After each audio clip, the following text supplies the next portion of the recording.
Welcome to Orthodontic Smiles, the podcast designed for all dentists and their staffs that practice orthodontics.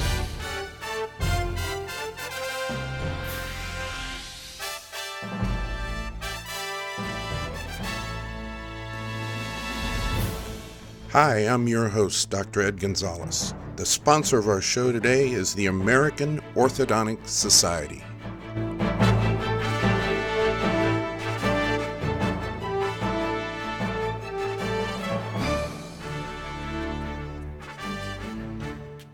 This is episode 2 of Orthodontic Smiles. For this broadcast, we are honored to have Dr. Brad Williams. We hope you enjoy Orthodontic Smiles. Through our interviews and segments, we will innovate, educate, and inspire you and your staff. As I promised you, we have Dr. Brad Williams. I'm so honored to have him on our show. You know, he's an Oklahoma University graduate from 1982. We're kind of contemporaries. I'm a little older than he is, but seems as though he's been doing orthodontics for 35 years. He's been in practice for 36, so that kind of tells you that he has really been experienced in doing orthodontics, and I'm so proud to have him on the show because he is one of our premier American Orthodontic instructors, and I'll tell you, he has done one miraculous job. As we talked about at the last episode of Orthodontic Smiles, you remember Dr. Bob Garrity unfortunately passed away this past December, but Bob was kind of the hallmark of the American Orthodontics Society's teaching of straight wire orthodontics. And soon after that, after Bob retired, Dr. Dave Jackson kind of took over the reins and did a magnificent job. He was smart enough to know that he needed to have a little help and a little backup since his health wasn't that good at that time. And so he asked Dr. Brad Williams to come in and give him a hand. Well, sure enough, as things have it, unfortunately, Dr. Jackson passed away, but thank God we had Brad. Brad came in and picked up the reins of this teaching organization and has done a fantastic job. I've sat in on some of his courses, and they are tremendous. And the numbers of the students that he has is remarkable for the short period of time he's been teaching. And the reviews of his teaching methods are off the charts. So I've got to give you a lot of congratulations, Dr. Williams. You've done a great, great job. Well, Ed, I appreciate it so much. First of all, just the invitation to come in and participate in your podcast. It was great to hear your interview with Colonel Tom Chapman, the executive director, and I really enjoyed the little historic review of the AOS that you guys did, and in that interview and in your introduction, you guys have been so gracious and have spoke so well of me, and all I can say is thank you so much. It's been an absolute pleasure to be teaching these last, almost 9 years now. Yeah, and you've done a great job. So give me, you know, I know how I got started in orthodontics. It almost started before I even graduated from dental school when the chairman of the Department of Pediatric Dentistry was doing interceptive orthodontics back in 1972. So, but I'd like to know, what's your background in orthodontics? Well, mine's very similar to yours because at the time, my class at Oklahoma University was only about the 7th class to go through there. It was a new dental school. And they had an orthodontic program, but no graduate residency program. So Dr. Ram Nanda was the chairman, and he's one of many of the Nandas who are just absolutely famous in orthodontics. And he was a huge encourager. He got us, as a class, got us involved in orthodontics and allowed us the opportunity to do as much as we wanted. And I actually, believe it or not, bracketed a case while I was in dental school. Isn't that something? I did the exact same thing. They started us out that way. Although once we did the case, they kind of threw us out of the orthodontic clinic. Well, and in my case, I didn't realize just how rare the situation was. But as soon as they developed a residency and started doing orthodontic residency program, the orthodontics became basically unavailable to the undergraduates, the dental students. When did you get involved with, I know the person who followed Dr. Nanda was Dr. Franz Courier. When did you get involved with him? Well, Dr. Franz Courier came in as an associate professor, and then later became the chairman of the division of orthodontics there at Oklahoma University. And he came into my life about my junior year, and again, amazing guy, and an amazing encourager. Now, both these guys were still old school in that they still threw a lot of growth and development. They still threw a lot of cephalometrics at you and made it look pretty daunting.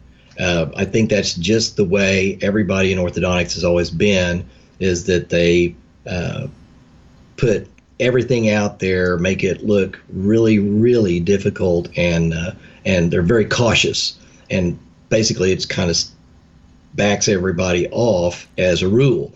But there are a few of us that come away from that very curious, and I was. So as soon as I got out of school, I was looking for more education so that I could continue to do orthodontics in my practice. That's when I found the AOS. That was 1983, 1 year after I got out of school. Found Dr. Charlie Yates, a pediatric dentist out of Dallas, who really started the American Orthodontics Society. But he taught BEG, which BEG, for those that don't know, BEG is it's really an Australian technique.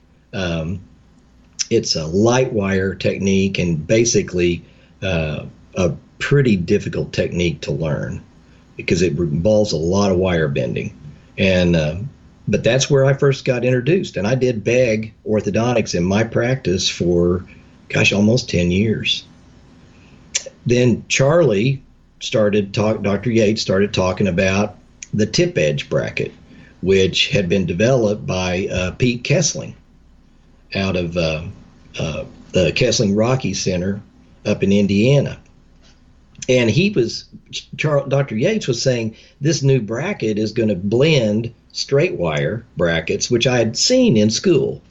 It was going to blend the mechanics of that bracket with the mechanics of the BEG bracket, and it was going to be this great thing. So I went straight to the horse's mouth. I went straight to Pete Kessling, the inventor of the tip edge bracket, and took his courses in Indiana and started doing tip edge.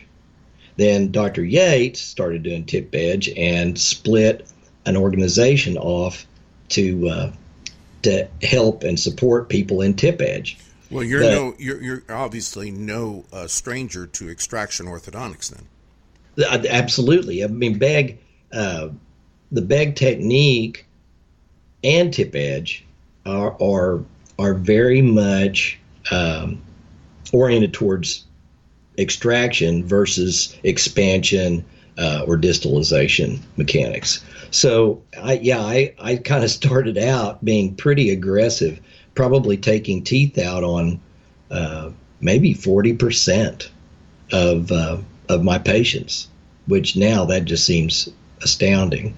But back then that was pretty much the norm. The tip edge bracket never really worked out for me. I was, after 7 or 8 years, I was pretty fed up with it, and I was looking for something different. So that's when I found Dr. Garrity's courses. I went the long way around and took Dr. Garrity's course in straight wire, and then immediately looked at Dr. David Jackson's courses, because at the time Dr. Garrity was still very stainless steel wire oriented. He did not teach a lot of nitinol wire. and Dr. Jackson was pushing these more elastic wires. So I was very anxious to get into that. And after a while, I think I just took so many of Dr. Jackson's courses so many times that he just decided to invite me to help him teach it. And you did that very, very well. You filled in for him, and I know he was very appreciative for that at the times that he could not teach. So that's good. But we kind of did the same thing almost exactly. I mean, it was back in 1984 that I took Garrity, and down here in Florida, actually, not too far away from a beach home that I have, and he gave that course. It was an actual 6-day course straight. You didn't go every 2 or 3 months. You went for 6 solid days, and that's how I learned to do straight wire from the Garrity. Now, going back a little bit, I actually was taking courses from Franz Courier, so that's why I know Franz so well. Franz is a great friend of mine, and you mentioned how intimidating they made it. Franz is probably the most intimidating orthodontist I know, because he can quote you every article that's ever been written about orthodontics and tell you what page it was on and what paragraph. Exactly. So, and it's a very brilliant man, and very happy to know him. So you also have taken who I call my ortho daddy, and that's Dr. Bill Wyatt's courses. Absolutely. Yeah.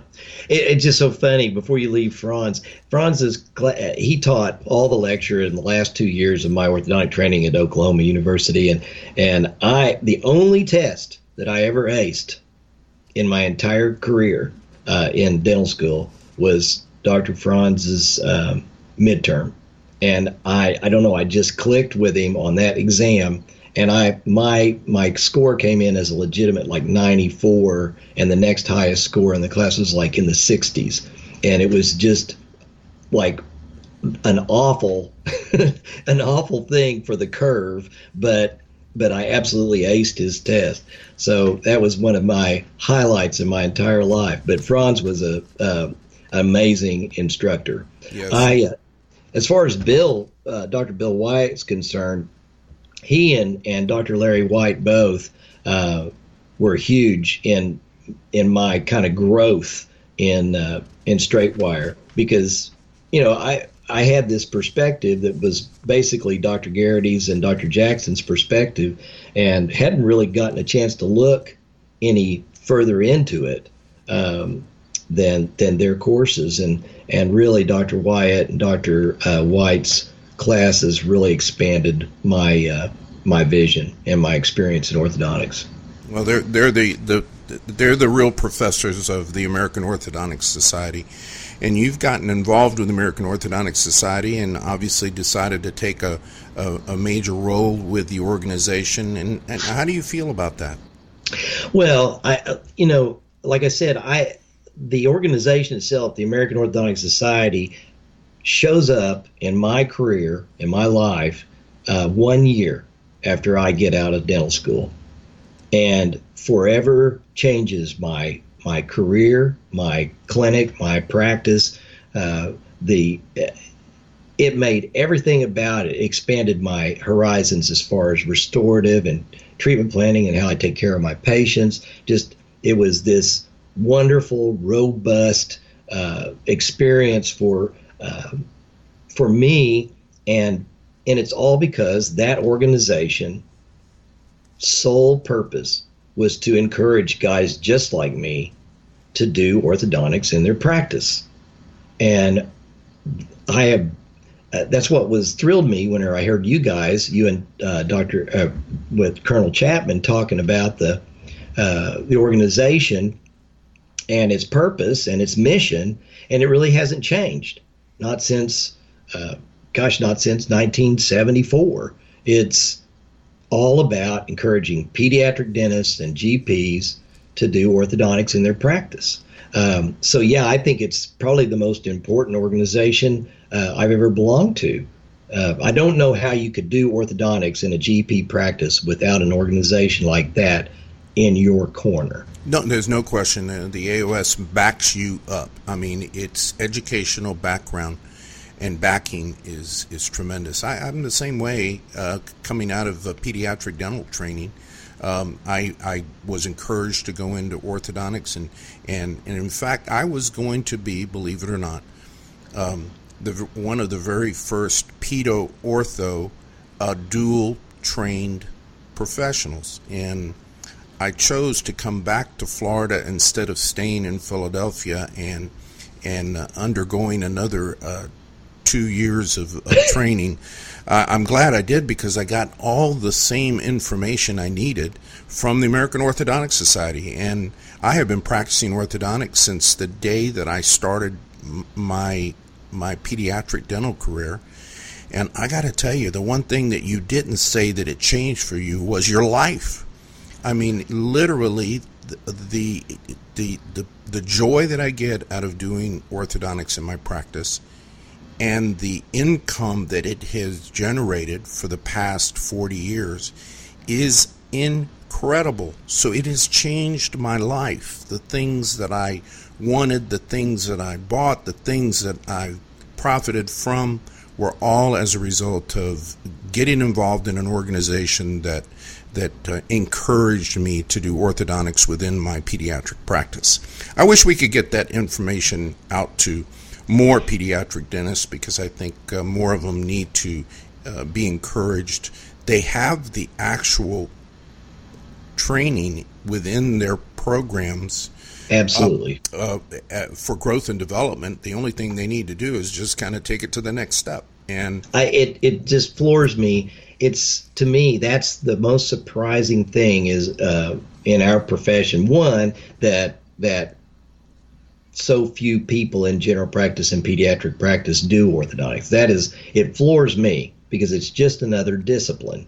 Yes. You know, it's just another tool in our bag. And if you do root canal therapy, if a person does endodontics or pediatric dentistry or any others, those areas, those have specialists, but we also, all of us general practitioners do those procedures. But for some reason, orthodontics was always overlooked and set aside. Yeah. And it changes your life. It's changed. It has made my practice so special.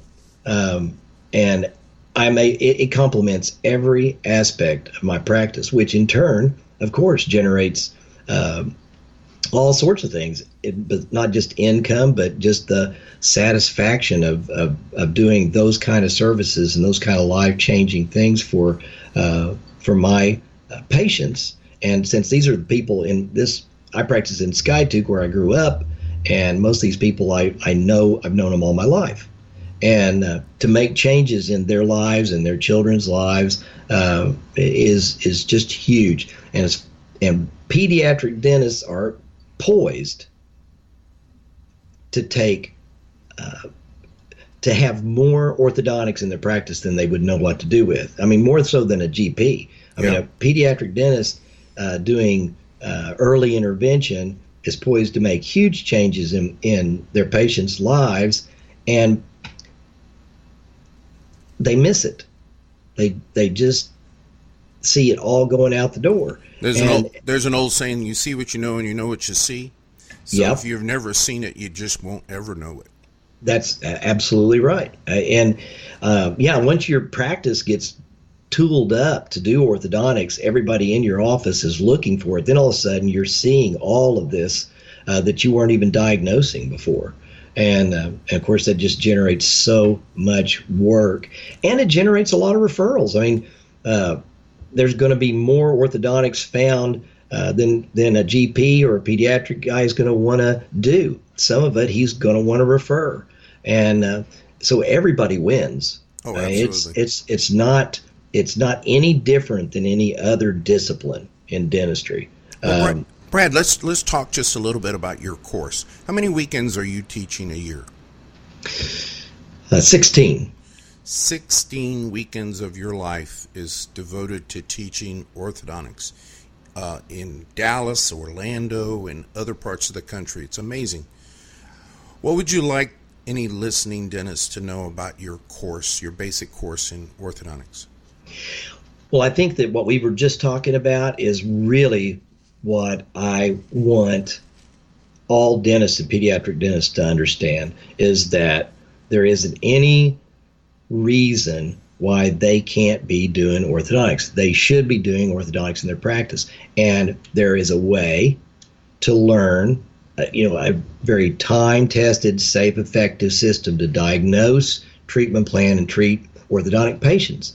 And they're going to have fun. It's going to change their career, just like we were saying, and they're going to make money. And there's a lot of orthodontics out there, and I've got that like in italics, but there are a lot of orthodontic training programs out there that are cosmetic, or they're camouflage, and they're not giving these dentists very much support. Yeah, your courses are not Invisalign. Your courses are not fast braces. Your courses are not 6-month smiles. They are legitimate, full, comprehensive orthodontic cases. Exactly. And I think that's real critical, because I'm seeing a lot of the students that come into my class are coming into it because they've gotten into some other techniques that really haven't given them good comprehensive training, and they're in a bind.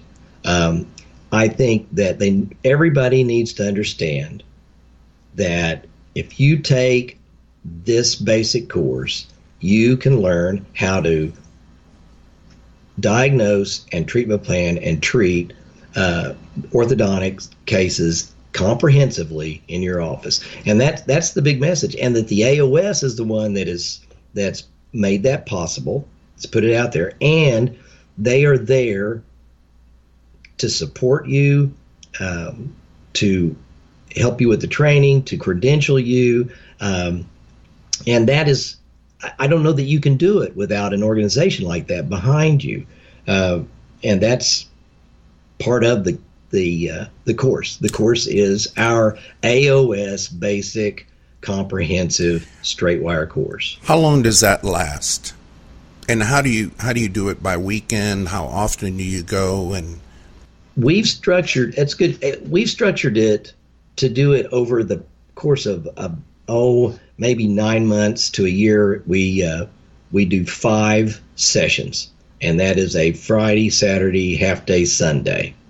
And in those 5 sessions, we're going to take a general dentist who knows nothing about orthodontics, and we will train them and educate them through lecture and through hands-on exercises, and through diagnosis and case reviews. We will get them trained up on how to do this, orthodontics in their office. And if they start cases at the beginning of this series of sessions, I'm going to be able to supervise their case through that entire time frame. So they can bring me pictures, photographs, and models of the cases that moves along. So it's almost like a little residency.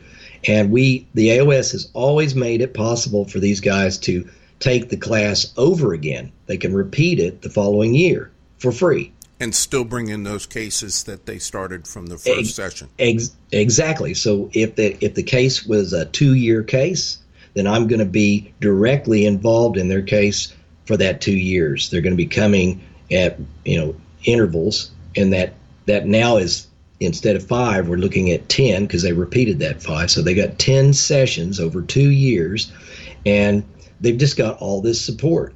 Because the class also reviews these cases. We go over those cases on Sundays as a group. We'll put the cases up under a document camera and throw it up on the screen, and we all talk about diagnosis and treatment planning and what are we going to do next, problem solving. And that's the best way to learn, because that's the way basically I learned. I remember going through courses where each of us, there was 10 of us in the class, and each of us had to submit 10 cases, and we went through 100 cases every weekend that we met. So that's the greatest way to learn. You see everybody else's mistakes, you see all of their corrections, and you see how nicely the case turned out with the help of the other people that are in the class. But, you know, comprehensive, when you say you're doing hands-on comprehensive treatment, when I say hands-on in your class, you're meaning that you're going to take a typodont and you're going to teach each one of these dentists to put brackets on, to glue them on, to use the correct type of wire to get started, that kind of thing. It actually is hands-on. Yeah, absolutely. What they're going to do is they're going to go through the whole process of we call it strapping up. You know, strapping up a case, putting the brackets and bands on a case and tying in the wires. And then they're going to follow that with over 20 hands-on exercises over the course of those 5 sessions. They're going to have like 25 different exercises where they're going to be tying different wires in and executing certain bends or placing appliances. And we're going to go over that, and they do those on their typodont with the necessary instruments, which then in turn, they've got those instruments that they can then use on their practice. Yeah. At home in their practice. So, but actually, you know, the cost benefit of going through this course in basically one case in your office, you basically have almost paid for the entire course that you're teaching. That's right. I mean, basically, the cost of this course, which that's only because the AOS has been able to keep the costs down, because it's a nonprofit and it's really clear what it's the AOS is a nonprofit organization, and their aim and goal is to educate and support these guys doing orthodontics in a GP and pediatric practice, and they've kept the costs. I've looked around at some of the other organizations, which there's some good stuff out there, but the cost is on par with a true orthodontic residency. It's insanely expensive. We've kept the cost down to where these guys are spending about one case. They get one case completed, they paid for the course, and that means that they paid for not 5, but really they get to repeat it. So they paid for 10 sessions, 200 continuing education hours of credit, and that's all CERP and PACE certified. So it applies to their ADA and AGD requirements. It's an awesome deal. But that basic course is not the only course you teach. Following that basic course comes your intermediary course. That's correct. And it's another 5-session course taught very much like the basic course. And it's all it does is expand on the basic, because a lot of guys get involved in it that are like you and me, and they don't want to stick with real simple cases. As they get more experience, they want to take on more difficult, more challenging cases and keep more of the orthodontics in their practice. And so its whole aim is to help general dentists, pediatric dentists who are already doing the basic straight wire orthodontics to expand into just more complex cases. And I try to keep the beginners, guys in basic, treating class 1 cases, malocclusions, and class 2, simple class 2s.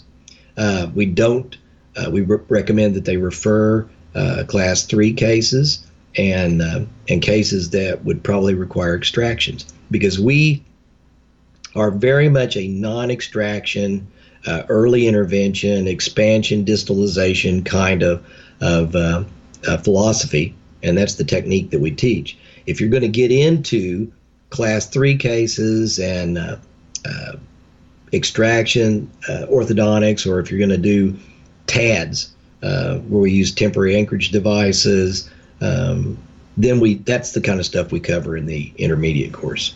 Right. We even have a session on the last session we do electrosurgery and laser on pig jaws, and we place TADs in pig jaws. Well, that's very comprehensive. There's no doubt about that. Well, you've got some courses coming up soon. Your basic course is, I believe, starts in Dallas in April. Am I right? April 27th, 29th? In Orlando. Oh, excuse me, Orlando. Yeah, all right. The Orlando basic course, first session, starts April 27th. And the intermediate course... That's in Dallas. That's in Dallas, and that starts in March. So that's coming up.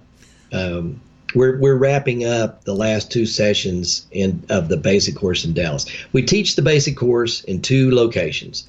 We teach the basic course in Dallas, and now we're teaching the basic out in Orlando.